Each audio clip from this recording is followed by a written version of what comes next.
விழுப்புரம் மாவட்டம் செஞ்சி பேரூராட்சிக்கு உட்பட்ட கிருஷ்ணாபுரம் கொத்தமங்கலம் சாலையில் வெள்ளத்தால் வீடுகளில் சிக்கி தவித்த 10 பேரை கொத்தமங்கலம் ஏரி வழியாக கயிறு கட்டி செஞ்சி தீயணைப்புத் துறையினர் பத்திரமாக மீட்டனர். இதுகுறித்த விவரங்களோடு இணைகிறார் செய்தியாளர் உத்திரவேல்.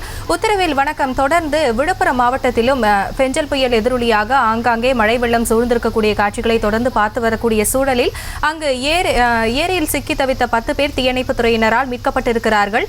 கள நிலவரம் என்ன? வணக்கம். பெங்கல் புயல் காரணமாக நேற்று காலை முதலே அதீத கனமழை பெய்து வந்த நிலையில் இன்று விழுப்புரம் மாவட்டம் செஞ்சி அடுத்த கொத்தமங்கலம் ஏரி கிராமத்தில் கொத்தமங்கலம் ஏரியில் முழு கொள்ளளவை எட்டிய நிலையில் அதனுடைய உபரி நீர் மதுகு வழியாக செல்லக்கூடிய சூழ்நிலையில் அது அக்கம்பக்கத்தில் இருக்கும் 10க்கும் மேற்பட்ட வீடுகளில் வெள்ளம் சூழ்ந்துள்ளது. இதில் இன்று காலை 11 மணி அளவில் 10க்கும் மேற்பட்டவர்கள் தவிப்பதாக செஞ்சி தீயணைப்புத் துறைக்கு தகவல் கொடுக்கப்பட்டது. விரைந்து வந்த தீயணைப்புத் துறையினர் அங்கிருந்த 10க்கும் மேற்பட்ட கயிறு மூலம் கட்டி அவர்களை காப்பாற்றி பாதுகாப்பான இடங்களில் தங்க வைக்கப்பட்டுள்ளது. விவரங்களுக்கு நன்றி உத்திரவேல்.